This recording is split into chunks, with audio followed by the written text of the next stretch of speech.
ಓಂ ದಕ್ಷಿಣಾಭಿಃ ಸಹೈವೈತನ್ಮಧುಸಸ್ತಾತ್ ಜಗತ್ಸದಾ ಧನ್ಯಾಶ್ಚರ್ಯೋಹಮೇವೈಕೋ ಮಿತ್ರಂ ಮೇ ದಕ್ಷಿಣಾ ರಮಾ ರಸತ್ವಾಧ್ಯಾತ್ಮಕೆ ವಿಷ್ಣಾವಥವಾಪಿ ಜಗದ್ಭೃತೇಃ ಭರತೋ ವಾಯುರುದ್ದಿಷ್ಟಃ ಭಾರತೀ ತತ್ಸರಸ್ವತಿ ಉಮಾ ವೈವಾಕ್ ಸಮುದ್ದಿಷ್ಟಾ ಮನೋ ರುದ್ರ ಉದಾಹೃತಃ ತದೇತನ್ಮಿಥುನಂ ಜ್ಞಾತ್ವಾ ನ ದಾಂಪತ್ಯಾದ್ ವಿಹೀಯತೆ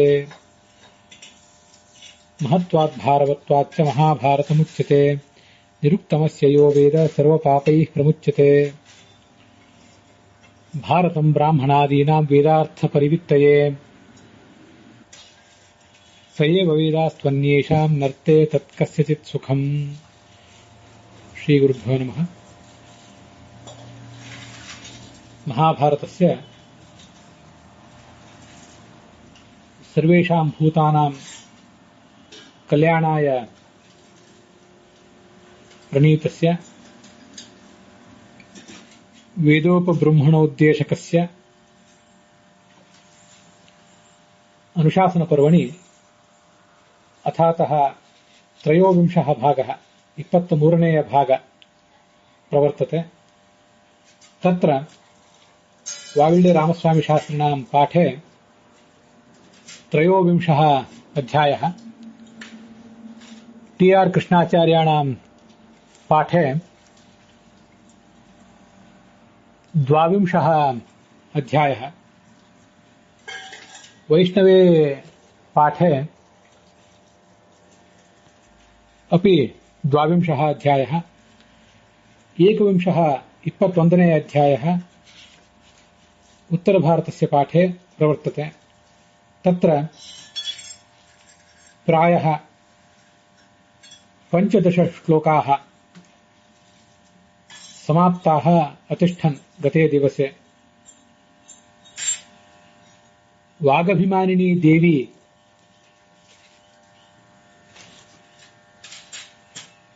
भूतात्मानं प्राप्य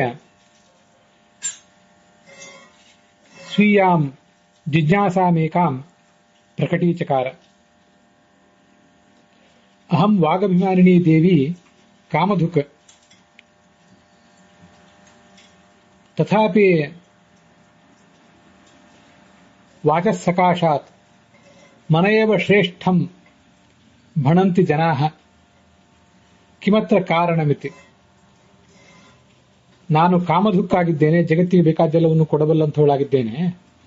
ಇಷ್ಟಾದರೂ ಕೂಡ ನನಗಿಂತ ಶ್ರೇಷ್ಠವಾದದ್ದು ಮನಸ್ಸು ಅಂತಲೇ ಹೇಳ್ತಾರಲ್ಲ, ಯಾಕೆ ಅಂತ ಅವಳ ಜಿಜ್ಞಾಸೆ ಇತ್ತು. ಆ ಒಂದು ಪ್ರಸಂಗದಲ್ಲಿ ಆ ಪರಮಾತ್ಮ ಹೀಗೆ ಉತ್ತರಿಸಿದ. ಪ್ರಶ್ನೆ ಕೇಳಿದವಳು ವಾಗಭಿಮಾನಿಯಾದಂತಹ ಪಾರ್ವತಿ ಆದರೆ ಮನೋಭಿಮಾನಿಯಾದವನು ರುದ್ರ. ಆ ಜಿಜ್ಞಾಸೆ ಚತುರ್ಮುಖನ ಎದುರಿಗೆ ಬಂದಿತ್ತು. ಚತುರ್ಮುಖ ಉತ್ತರ ಕೊಟ್ಟಿದ್ದಾನೆ ಅಂತ ತಿಳ್ಕೊಳ್ಬಹುದು. ವಾಗಭಿಮಾನಿನಿ ದೇವತೆಯೇ ಭಾರತೀಯ ಅಥವಾ ಸರಸ್ವತಿಯರಾದರೆ, ಮನೋಭಿಮಾನಿಯಾದವನು ಚತುರ್ಮುಖ ಬ್ರಹ್ಮ ಅಥವಾ ಪ್ರಾಣನಾದರೆ, ಈ ಜಿಜ್ಞಾಸೆ ಸ್ವಯಂ ಪರಬ್ರಹ್ಮನಾದ ನಾರಾಯಣನಿಗೆ ಬಳಿಗೇ ಬಂದಿತ್ತು. ಅವನು ಅದಕ್ಕೆ ಉತ್ತರ ಕೊಡ್ತಿದ್ದಾನೆ ಅಂತ ತಿಳ್ಕೊಳ್ಬೇಕು.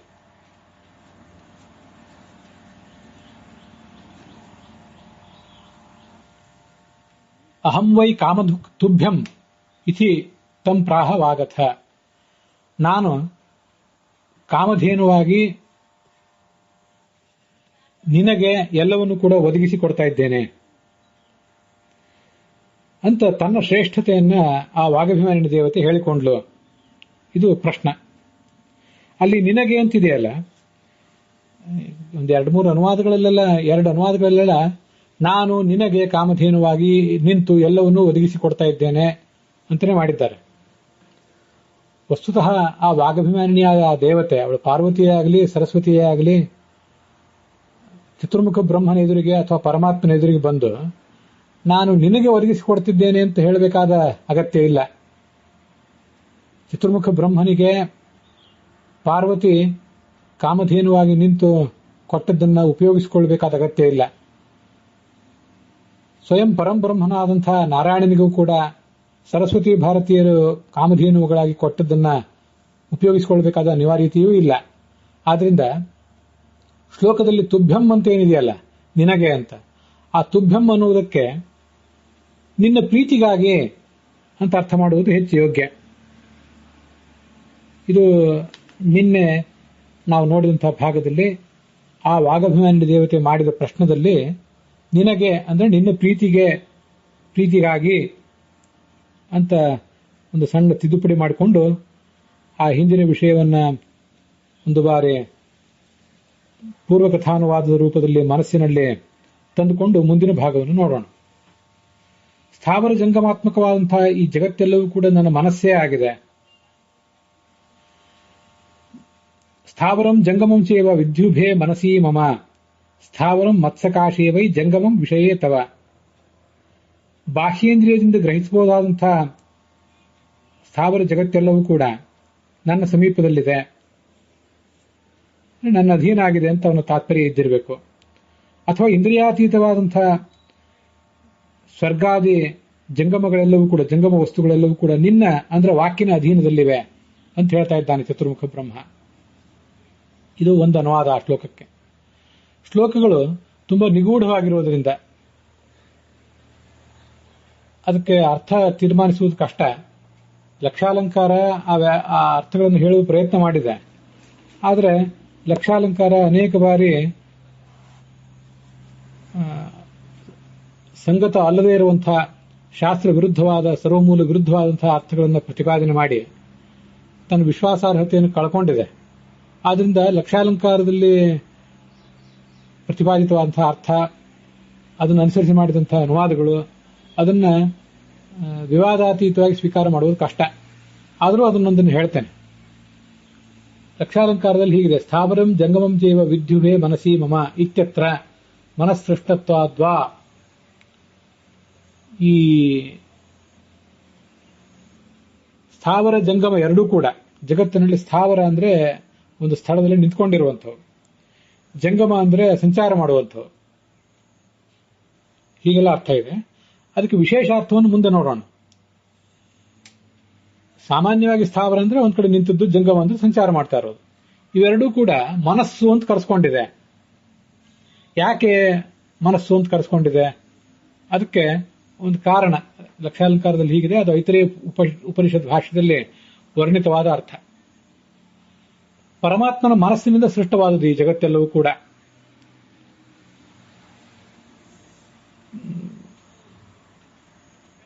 ಮನಸಾ ಸೃಷ್ಟ ಆಪೋ ವರುಣಶ್ಚ ಅಂತ ಐತರೇಯ ಉಪನಿಷತ್ತಿನ ಭಾಷ್ಯದಲ್ಲಿ ವರ್ಣಿತ ಆಗಿದೆ.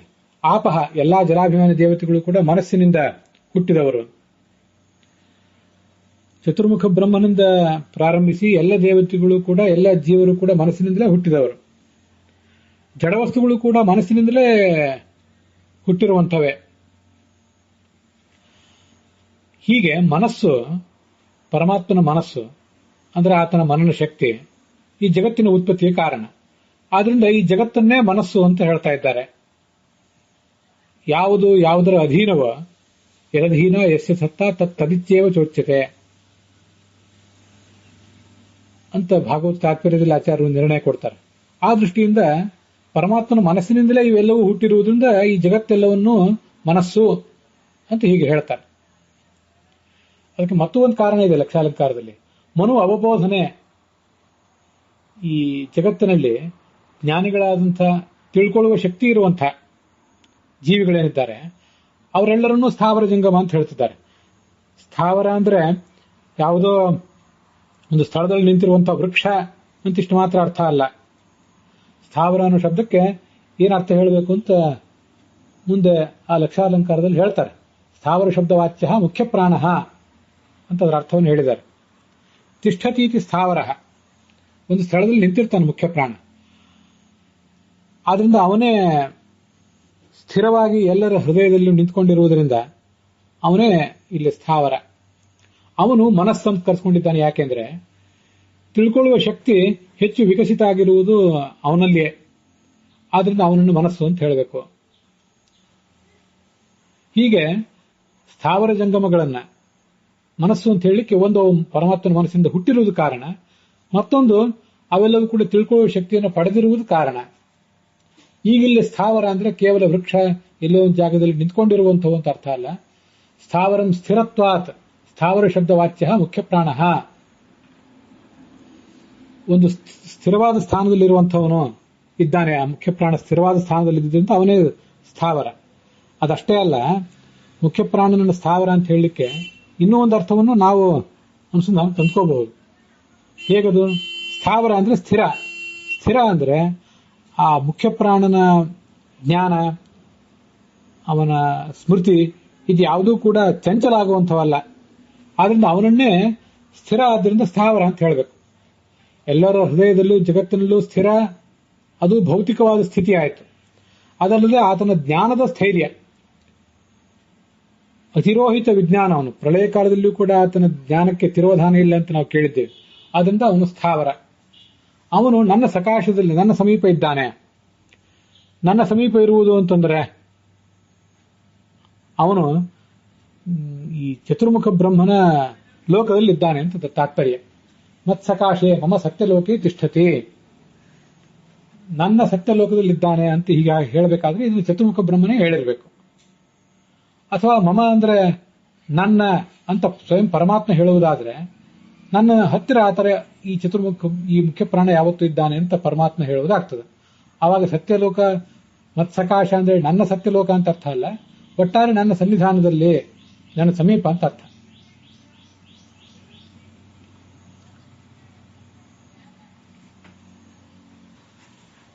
ಹೀಗೆ ಆ ಸ್ಥಾವರ ಅನ್ನುವುದು ಮನೋನಿಯಾಮಕರಾದಂಥ ನನ್ನ ಬಳಿ ಇದೆ. ಜಂಗಮ ಅನ್ನುವುದು ವಾಗಭಿಮಾನಿನಿಯಾದಂಥ ನಿನ್ನ ಬಳಿ ಇದೆ ಅಂತ ಹೀಗರ್ಥ. ಇಲ್ಲಿ ಸ್ಥಾವರ ಎಂಬ ಶಬ್ದಕ್ಕೆ ಮುಖ್ಯ ಪ್ರಾಣ ಅಂತ ಅರ್ಥ ನೋಡಿದ್ವಿ.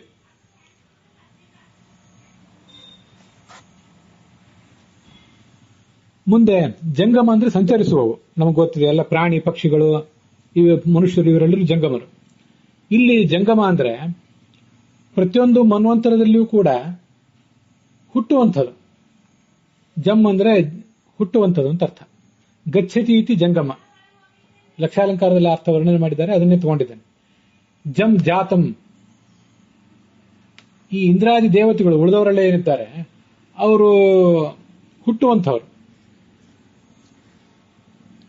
ಚಂಚಲತೆ ಇದ್ದವರು ಅಂತ ಅದರ ತಾತ್ಪರ್ಯ.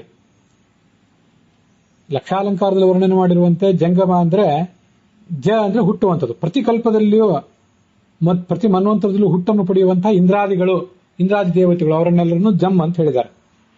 ಅವ್ರು ಪ್ರತಿ ಕಲ್ಪದಲ್ಲಿ ಹುಟ್ಟುತ್ತಾರೋ ಇಲ್ಲವೋ ಅದೆಲ್ಲ ವಿಷಯ ಬೇರೆ. ನನ್ನ ದೃಷ್ಟಿಯಲ್ಲಿ ಚತುರ್ಮುಖ ಬ್ರಹ್ಮ ಮತ್ತು ಮುಖ್ಯ ಪ್ರಾಣದಿಬ್ಬರು ಕೂಡ ಸ್ಥಾವರರು. ಯಾಕೆಂದ್ರೆ ಅವರಿಗೆ ಮನಸ್ಸಿನ ಚಾಂಚಲ್ಯ ಇಲ್ಲದೆ ಇರುವುದರಿಂದ. ಉಳಿದೆಲ್ಲ ದೇವತೆಗಳು ಕೂಡ ಚತುರ್ಮುಖ ಬ್ರಹ್ಮ, ಮುಖ್ಯ ಪ್ರಾಣ, ಸರಸ್ವತಿ, ಭಾರತೀಯರು ಇವರನ್ನು ಹೊರತುಪಡಿಸಿದರೆ ಉಳಿದ ಎಲ್ಲಾ ದೇವತೆಗಳು ಕೂಡ ಜಂಗಮರೇ. ಯಾಕೆಂದ್ರೆ ಅವರ ಮನಸ್ಸಿನಲ್ಲಿ ಚಾಂಚಲ್ಯ ಇದೆ. ಆದ್ರಿಂದ ಅವರನ್ನ ಜಂಗಮರು ಅಂತ ನಾವು ಕರಿಬೇಕು.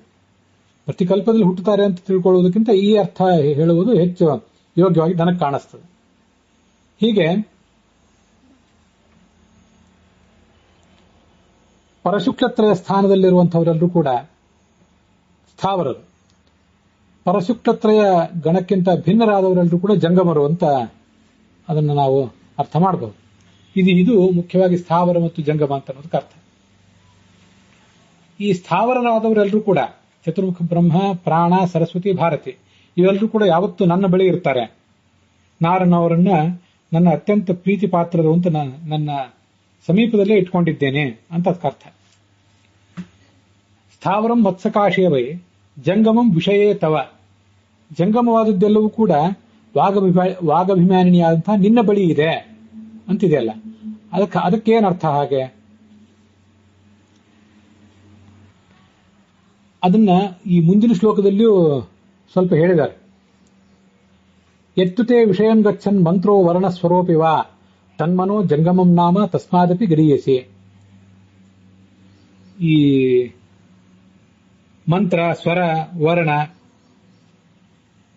ಇವೆಲ್ಲವೂ ಕೂಡ ಇಂದ್ರಿಯಾತೀತವಾದಂತಹ, ಅತೀಂದ್ರಿಯವಾದಂತಹ ವಸ್ತುಗಳನ್ನು ಪ್ರತಿಪಾದನೆ ಮಾಡ್ತದೆ.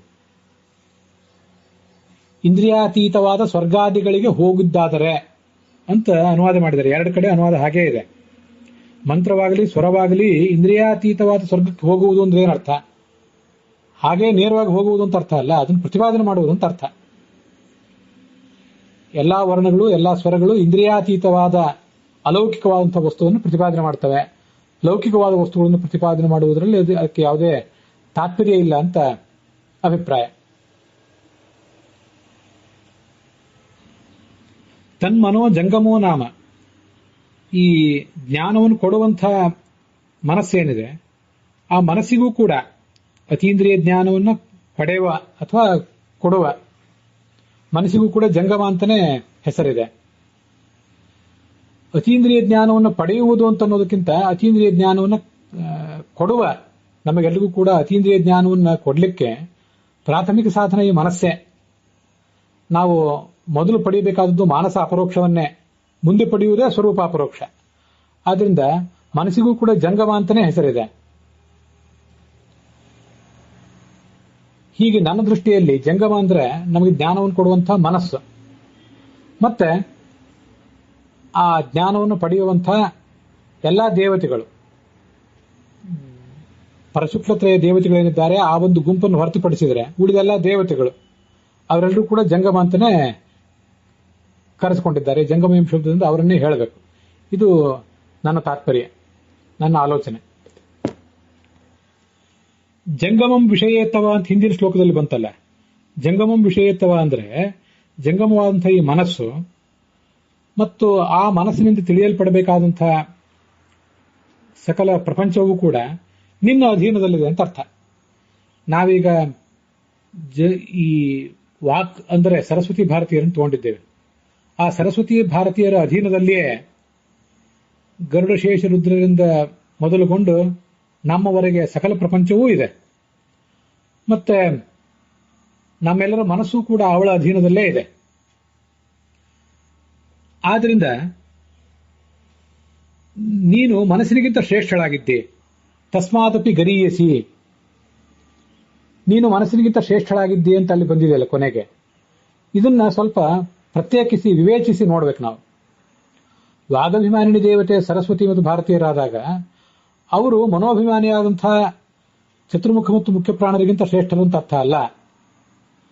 ವಾಗಭಿಮಾನಿನಿ ದೇವತೆ ಸರಸ್ವತಿ ಆದಾಗ ಅವಳು ಮನೋಭಿಮಾನಿಯಾದಂತಹ ರುದ್ರಾದಿಗಳಿಗಿಂತ ಶ್ರೇಷ್ಠಳು ಅಂತ ಅರ್ಥ. ನೀನು ಮನಸ್ಸಿಗಿಂತಲೂ ಶ್ರೇಷ್ಠಳು ಅಂತ ಈ ಮುಂದಿನ ಶ್ಲೋಕ ಹೇಳುವಲ್ಲಿ ಅಲ್ಲಿ ಮನಸ್ಸು ಅಂದ್ರೆ ಮನೋಭಿಮಾನಿಯಾದ ಗರುಡ ಶೇಷ ರುದ್ರರು, ಇಂದ್ರ, ಚಂದ್ರ, ಪರ್ಜನ್ಯ ಅದೆಲ್ಲ ಕಳೆದ ದಿವಸ ನಾವು ನೋಡಿದ್ದೇವೆ ಐತ್ರೇಯ ಉಪನಿಷತ್ ಭಾಷ್ಯಕ್ಕನುಸಾರವಾಗಿ.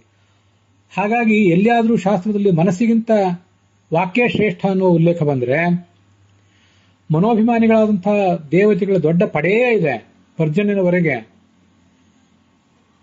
ಆದ್ರಿಂದ ಆ ಎಲ್ಲ ದೇವತೆಗಳಿಗಿಂತ ಮೇಲಿರುವಂತಹ ವಾಗಭಿಮಾನಿನಿ ದೇವತೆ ದೊಡ್ಡವಳು ಅಂತ ಅದರ ತಾತ್ಪರ್ಯ ಆಗ್ತದೆ. ವಾಗಭಿಮಾನಿನಿ ದೇವತೆ ಪಾರ್ವತಿ ಅಂತ ಇಟ್ಕೊಂಡ್ರು ಕೂಡ ಆ ಪಾರ್ವತಿ ದೇವಿ ಮನೋಭಿಮಾನಿಗಳಾದಂತಹ ಪರ್ಜನ್ಯ, ಚಂದ್ರ, ಇಂದ್ರಗಿಂತ ಶ್ರೇಷ್ಠಳಾಗಿದ್ದಾಳೆ ಅಂತ ಅರ್ಥ. ವಾಗಭಿಮಾನಿನಿ ಅಂದ್ರೆ ಸರಸ್ವತಿ ಭಾರತೀಯರು ಅಂತ ಇಟ್ಕೊಂಡ್ಬಿಟ್ರೆ ಆಗ ಆ ಸರಸ್ವತಿ ಭಾರತೀಯರು ಮನೋಭಿಮಾನಿಗಳಾದಂತಹ ರುದ್ರ, ಗರುಡ ಶೇಷರಿಗಿಂತಲೂ ಶ್ರೇಷ್ಠಳು ಅಂತ ಅರ್ಥ. ಆದ್ರಿಂದ ವಾಕನ್ನ ಮನಸ್ಸಿಗಿಂತ ಶ್ರೇಷ್ಠ ಅಂತ ಎಲ್ಲಿಯಾದ್ರೂ ಹೇಳಿಕೆ ಬಂದ್ರೆ ವಾಗಭಿಮಾನಿನಿ ದೇವತೆ ತನಗಿಂತ ಕಡಿಮೆಯವರಾದಂತಹ ಮನೋಭಿಮಾನಿ ದೇವತೆಗಳಿಗಿಂತ ಶ್ರೇಷ್ಠ ಅಂತ ಅರ್ಥ. ಹಾಗಾದ್ರೆ ವಾಗಭಿಮಾನಿನಿಯಾದ ದೇವತೆಗಿಂತ ಮನೋಭಿಮಾನಿಗಳಾದವರು ಕೆಲವರು ಮೇಲಿನ ಸ್ಥಾನದಲ್ಲಿದ್ದಾರೆ, ಇನ್ನು ಕೆಲವರು ಕೆಳಗಿನ ಸ್ಥಾನದಲ್ಲಿದ್ದಾರೆ. ಹೀಗೆ ಅದನ್ನು ಹೊಂದಿಸಿಕೊಂಡ್ರೆ ಏನು ಸಮಸ್ಯೆ ಆಗಲಿಕ್ಕಿಲ್ಲ ಅಂತ ನನ್ನ ಅಭಿಪ್ರಾಯ. ಮುಂದಿನ ಶ್ಲೋಕ, ಯಸ್ಮಾದಿದಂ ತು ಮಾವೋಚಃ ಸ್ವಯಂ ಅಭ್ಯೇತ್ಯ ಶೋಭನೆ ತಸ್ಮಾದ್ ಉಚ್ಛ್ವಾಸಮಾಸಾದ್ಯ ಪ್ರವಕ್ಷ್ಯಾಮಿ ಸರಸ್ವತಿ ಅಂತ ಈ ಶ್ಲೋಕ. ಇದು ಪೂರ್ವಾರ್ಧದಲ್ಲಿ ಯಸ್ಮಾದಿದಂ ತು ಮಾವೋಚಃ ಅನ್ನೋದ್ರ ಬದಲಾಗಿ ಯಸ್ಮಾದಪಿ ಸಮಾಧಿಸ್ಥೆ ಅಂತ ಉತ್ತರ ಭಾರತದ ಪಾಠದಲ್ಲಿ ಕಾಣಿಸ್ತದೆ. ಮತ್ತೆ ವಾವಿಳ್ಯ ರಾಮಸ್ವಾಮಿ ಶಾಸ್ತ್ರಿಗಳ ಪಾಠದಲ್ಲಿ ತಸ್ಮಾತ್ ಭವಿತು ಅರ್ಹಾಮಿ ಸ್ವಯಂ ಅಭ್ಯೇತ್ಯ ಶೋಭನೆ ಅಂತ ಬೇರೆ ಪಾಠ ಇದೆ. ಮತ್ತೆ ಟಿ ಆರ್ ಕೃಷ್ಣಾಚಾರ್ಯರ ಪಾಠದಲ್ಲಿ ಕೂಡ ವಾವಿಳ್ಯ ರಾಮಸ್ವಾಮಿ ಶಾಸ್ತ್ರಿಗಳ ಪಾಠದಲ್ಲಿ ಹೇಗೆ ಇದೆಯೋ ಅದೇ ಉಲ್ಲೇಖನೆ ಕಾಣಿಸ್ತದೆ. ಅದರಿಂದ ಪಾಠ ಶುದ್ಧಿ ಇಲ್ಲ ಇಲ್ಲಿ. ಅನೇಕ ಬಾರಿ ಲಕ್ಷಾಲಂಕಾರ ಆದಿಪರ್ವದಿಂದಲೂ ನಾವು ನೋಡಿದ್ದೇವೆ. ಪಾಠ ಶುದ್ಧಿಯನ್ನ, ಸಂಸ್ಕೃತ ಭಾಷೆಯ ಶುದ್ಧಿಯನ್ನು ಕೂಡ ಗಮನಿಸದೆ ವ್ಯಾಖ್ಯಾನ ಮಾಡಿ ತುಂಬಾ ವಿವಾದಕ್ಕೊಳಗಾಗಿದೆ ಲಕ್ಷಾಲಂಕಾರ. ಆದ್ರಿಂದ ಅದು ಕೊಡುವಂತಹ ಅರ್ಥವನ್ನು ನಂಬೋದು ಕಷ್ಟ. ಆದರೂ ಅಲ್ಲಿದ್ದ ಅರ್ಥವನ್ನು ಹೇಳ್ತಾ ಹೋಗೋ ಪ್ರಯತ್ನ ಮಾಡ್ತೇನೆ. ಶೋಭನೆ ಅಂತ ಸರಸ್ವತಿಗೆ ಸಂಬೋಧನೆ. ಶೋಭನಳೆ, ಭದ್ರಳೆ, ಮಂಗಳಕರಳಾದಂಥ ಸರಸ್ವತಿಯೇ ಅಥವಾ ಪಾರ್ವತಿಯೇ, ನೀನು ನನ್ನ ಬಳಿಗೆ ಬಂದಿ. ನನ್ನ ಬಳಿಗೆ ಬರುವಾಗ ಯಾರ ಸಹಾಯವನ್ನು ಪಡೆಯದೆ ನೀನಾಗೇ ಬಂದೆ. ಹೇಗೆ ಬಂದಿ? ನಿನ್ನ ಅಭಿಮಾನಿಯಾದಂತಹ ವಾಯುವಿನ ಸಹಾಯವನ್ನು ಪಡೆಯದೇ ಬಂದಿ ಅಂತ ಲಕ್ಷಾಲಂಕಾರದಲ್ಲಿ ಅನುವಾದ ಮಾಡಿದ್ದಾರೆ. ಸ್ವೇಚ್ಛಯ, ಸ್ವಯಂ ಅಂದ್ರೆ ಸ್ವೇಚ್ಛಯ ಅಂತ ಅರ್ಥ. ಸ್ವಾಭಿಮಾನಿ ವಾಯು ಸಹಾಯಂ ವಿನಾ ಮಾಂ ಪ್ರತಿ ಇದಂ ವಾಕ್ಯಂ ಅವೋಚಃ.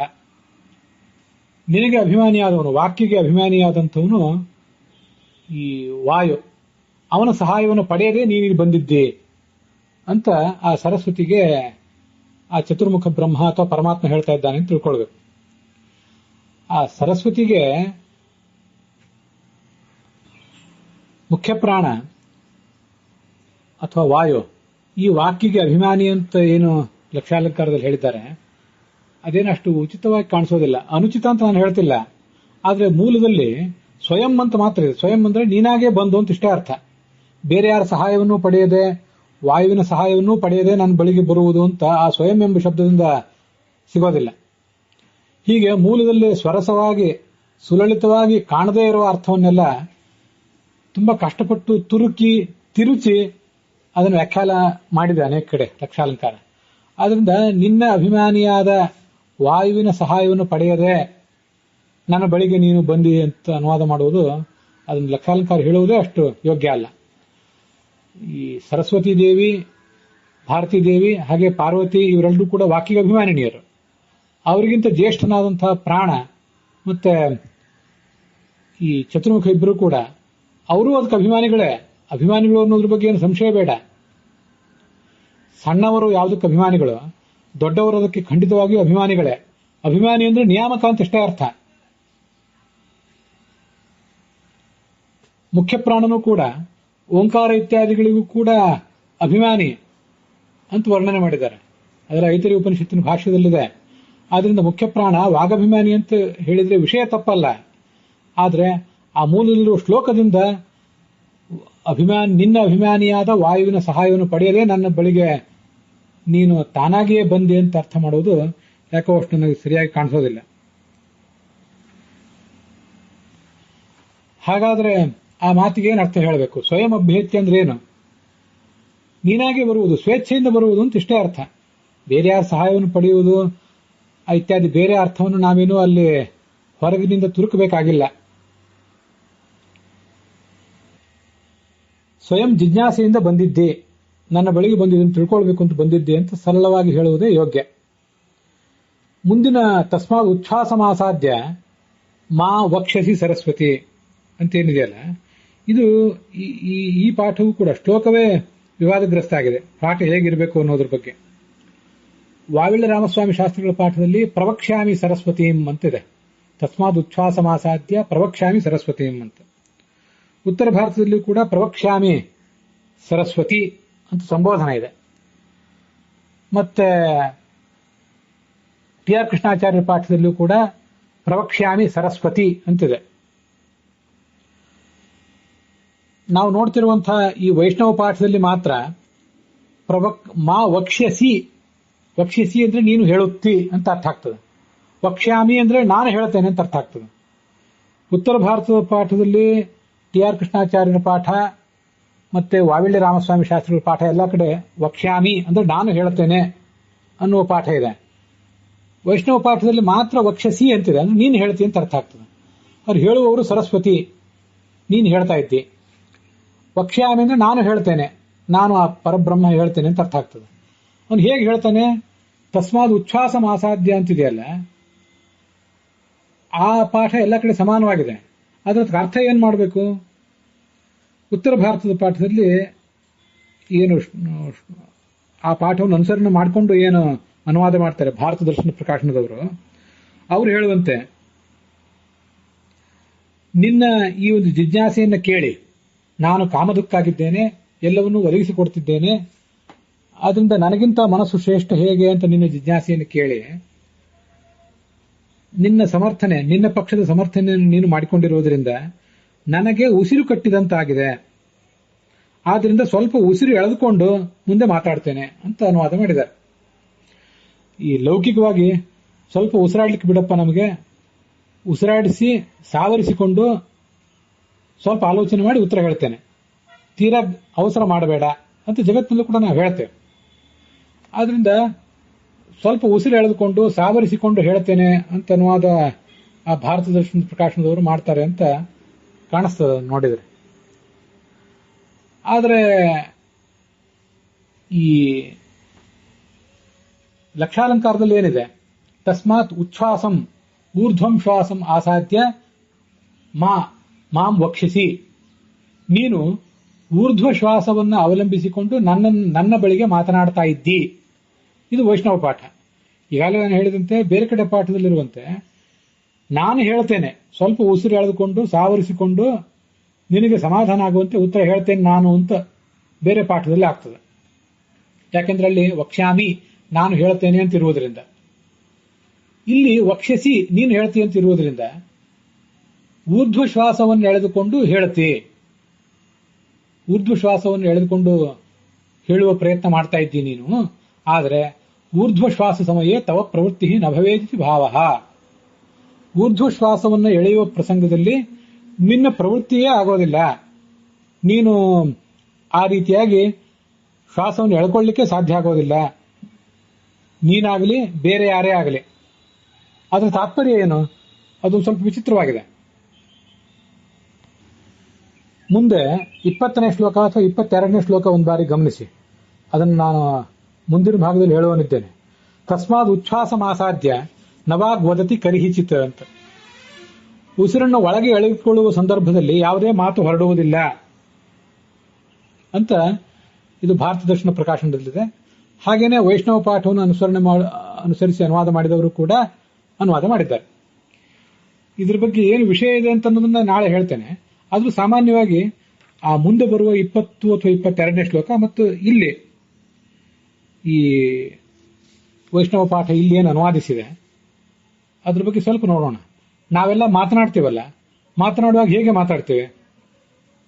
ಮಾತಿಗೆ ಯಾವತ್ತೂ ಕೂಡ ಉಸಿರು ಅನ್ನೋದು ಬೇಕು. ಉಸಿರಿಲ್ಲದೆ ಇದ್ರೆ ಮಾತೇ ಹೊರಡೋದಿಲ್ಲ. ಇದನ್ನ ನಾವೆಲ್ಲ ಒಂದ್ಸರಿ ಗಮನಿಸಬೇಕು. ಮಾತನಾಡ್ತಾ ಇದ್ದಂತೆ ನಾವು ಹೊರಗೆ ಬಿಡ್ತಾ ಇರುವಂತಹ ಉಸಿರೆಲ್ಲ ಖಾಲಿ ಆದ್ಮೇಲೆ ಮತ್ತೊಂದು ಬಾರಿ ಶ್ವಾಸವನ್ನು ಒಳಗೆ ಎಳ್ಕೊಳ್ಳುವ ಪ್ರಸಂಗ ಬಂದಾಗ ಆವಾಗ ನಮ್ಮ ಮುಖದಿಂದ ಮಾತೇ ಹೊರಡೋದಿಲ್ಲ.